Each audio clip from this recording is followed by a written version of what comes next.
The ancient Greek philosopher Epicurus believed that happiness does not come from luxury or material wealth.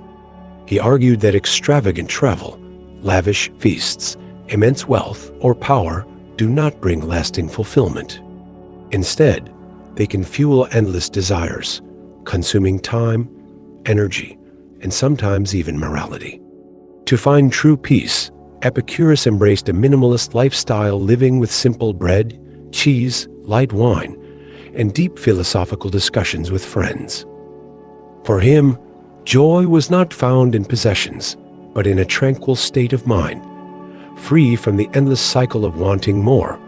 This philosophy is also the central theme of the video, Why Letting Go is True Wealth, which explores the connection between happiness and minimalism. Minimalism is not just an artistic trend or a design philosophy, but a way of life where people remove the unnecessary to focus on what truly matters. But can we apply this principle to our own happiness? How can we live richly without spending excessively? Minimalism in the pursuit of happiness. The video highlights that true wealth is not defined by money or possessions.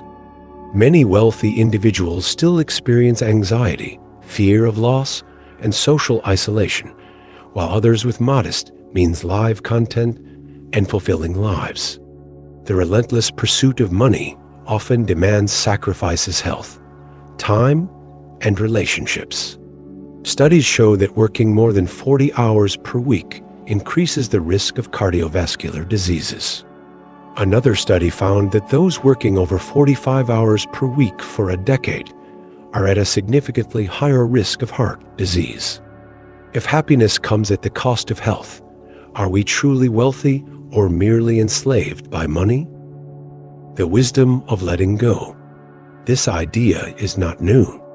The ancient Taoist philosopher Zhuangzi once observed that society values wealth, fame, and longevity while looking down on poverty and failure. People chase after what society deems important, and when they fail to attain it, they fall into despair. Similarly, Henry David Thoreau, a minimalist thinker, spent 2 years living in a small wooden cabin by Walden Pond, relying only on essential items.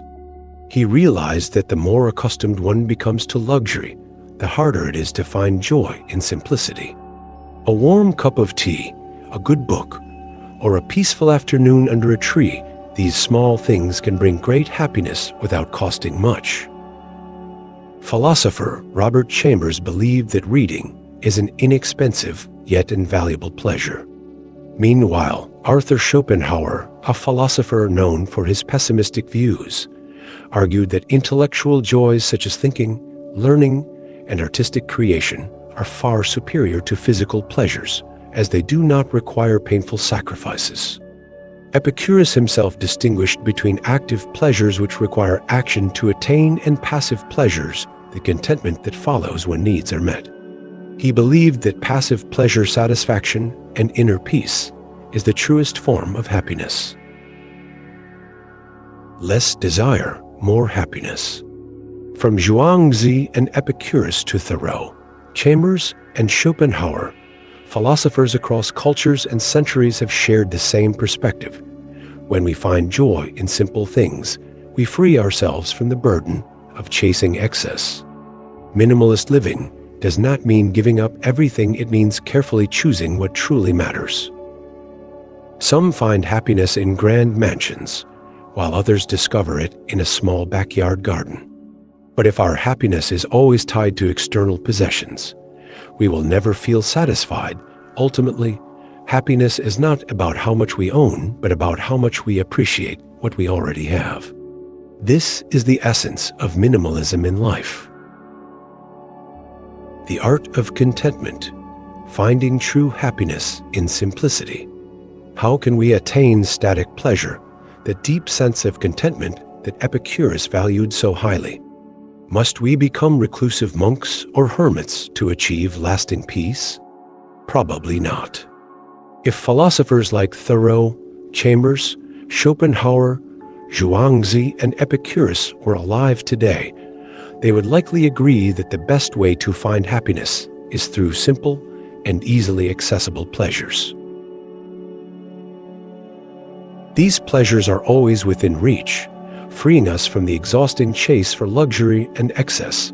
When we tie our happiness to rare and expensive things, we set ourselves up for an endless pursuit, forever wanting, never satisfied. But when we learn to appreciate life's small joys, we free ourselves from the anxiety of having to earn more, achieve more, or acquire more. The less we desire, the more at peace we become.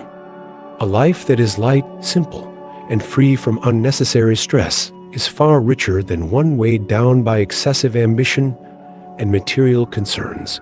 Minimalism as a mindset, not just a lifestyle. Minimalism is often misunderstood as merely reducing one's belongings. However, at its core, minimalism is about changing how we think about happiness. The wealthiest person is not the one who owns the most, but the one who is most satisfied with what they have. As Epicurus wisely said, if you want to make someone happy, do not add to their possessions, but subtract from their desires. So, what are these simple pleasures that Thoreau and other thinkers spoke of? How can we fully enjoy life without spending excessively? Happiness looks different for everyone, but in general, there are countless ways to find joy without cost. Intellectual joys, the priceless yet affordable pleasures. For Robert Chambers, reading was an inexpensive yet priceless source of joy. He believed that the best pleasures in life were often the simplest and cheapest.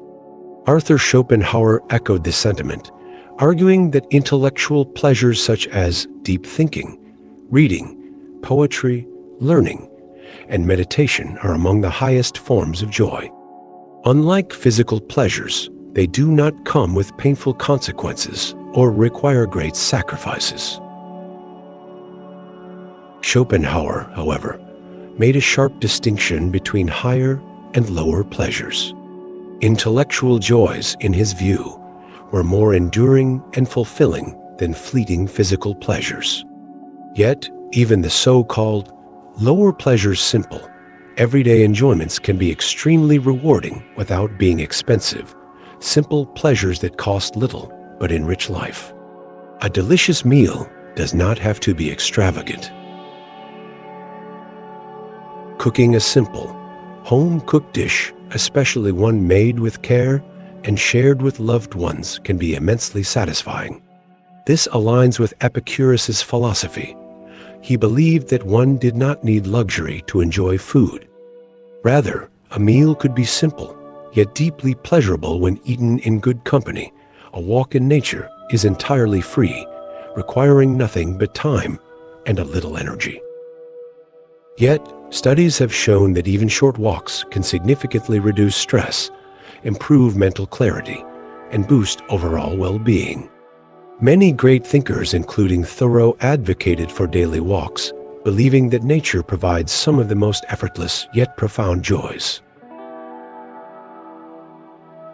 Music, art, and creative expression are also affordable sources of happiness. Singing, sketching, or playing an instrument does not require vast wealth, yet it can bring deep personal satisfaction. In fact, creating something meaningful, whether through words, colors, or melodies, can be one of the most fulfilling aspects of human life. The difference between active and static pleasure. Epicurus made an important distinction between active pleasures and static pleasures. Active pleasures require action to attain, such as eating when hungry, drinking when thirsty, or seeking entertainment. These pleasures can be enjoyable, but they are temporary and often lead to an ongoing cycle of desire. Static pleasures, on the other hand, are the contentment and peace that come after our basic needs are satisfied, the quiet feeling of fullness after a meal, the serenity of resting in a comfortable space, the deep satisfaction of completing a meaningful task. Epicurus believed that static pleasure is the highest form of happiness. Unlike active pleasures which constantly demand more, static pleasures bring lasting fulfillment without requiring endless pursuit. Mastering the art of contentment. Schopenhauer had a similar view. He argued that happiness comes primarily from inner tranquility rather than external achievements. However, he also warned that attaining this peace is difficult because human beings are naturally driven by what he called the will, to live a relentless force pushing us to desire, strive, and seek more. He believed that overcoming this natural drive was a challenging but worthwhile endeavor, requiring self-discipline and philosophical reflection. While complete renunciation of desires may not be realistic for most people, we can train ourselves to focus on the pleasures that are simple, abundant, and accessible. The more we shift our attention toward these readily available joys, the less we will feel the pressure to chase after luxury, fame, or social status. This is why Thoreau retreated to Walden Pond not to escape life, but to understand it more deeply. He discovered that when we strip away the unnecessary, what remains is the essence of true happiness, the ultimate minimalist philosophy, wanting less, enjoying more. The paradox of happiness is that the less we crave, the more we enjoy. This is the essence of both minimalist living and ancient wisdom. When we detach ourselves from the need for more, we become free to fully appreciate what we already have. In the end, the richest life is not measured by possessions, but by perception. True wealth is the ability to find joy in simplicity, to be content without excess, and to recognize that the best things in life often cost nothing at all. And if that is not the purest form of minimalism, what else could be? True minimalism. Wealth is not about having more, but needing less.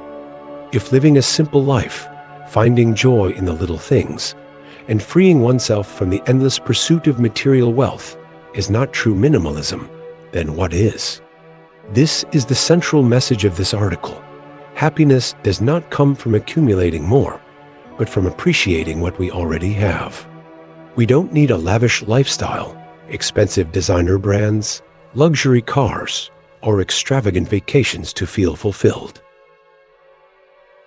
In fact, the simplest things in life often bring the deepest satisfaction: a good book, a quiet afternoon under the shade of a tree, a warm meal shared with loved ones. True wealth is not measured in money.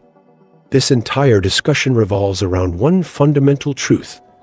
Wealth is not about how much money we have, but how content we are with what we have. Someone may have millions in their bank account yet still feel anxious, empty, and fearful of losing it all. Meanwhile, another person with a modest life, filled with gratitude and appreciation, may feel far richer. Epicurus, Thoreau, Schopenhauer, and Zhuangzi, philosophers from different backgrounds and eras, shared a common belief: true happiness comes from simplifying life, removing unnecessary distractions, and focusing on what truly matters. To them, wealth was never about material possessions, but about inner peace, intellectual fulfillment, and a deep sense of satisfaction with life itself. The simple pleasures that money cannot buy. We often assume that happiness is expensive, that it requires wealth to be attained. But in reality, the most precious joys in life are not found in luxury stores or exclusive vacations. They exist in the simplest and most accessible moments. Reading a great book, immersing ourselves in its wisdom, and expanding our worldview without spending anything more than time. Walking in nature, breathing in the fresh air, and experiencing the serenity of the world around us, all without an entry fee.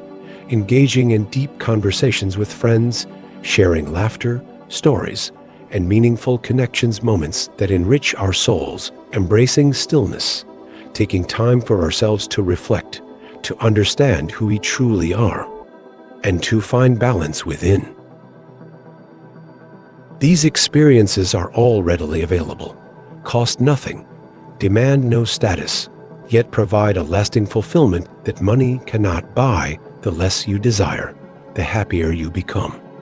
In a world that constantly pushes us to want more money, more fame, more possessions, learning to desire less becomes the ultimate key to happiness. People who follow a minimalist lifestyle do not deprive themselves. Instead, they carefully choose what truly matters. They don't need overflowing wardrobes when they only wear a few favorite outfits. They don't need a mansion if it lacks warmth and meaning. They don't need a fast-paced, high-status career if it robs them of joy and peace. They prioritize quality over quantity, depth over surface, and spiritual fulfillment over material excess. True wealth, owning less, but gaining more. Ultimately, true wealth is not about having more, it is about needing less. A person who is not bound by material desires, who does not feel pressured to prove their worth through luxury and status, will always feel abundant, even with very little, and when we reach that state of mind, we realize happiness isn't about adding more. It's about letting go of what weighs us down, and if this isn't true minimalism, then what is? In the end, true happiness is not found in the pursuit of more, but in the appreciation of less. When we free ourselves from the endless chase for material wealth and instead embrace the simple joys of life, we discover a deeper, lasting fulfillment, one that no amount of money can buy. True wealth is not measured by what we own, but by how little we need to feel content. Thank you for watching. Don't forget to like, share, and subscribe.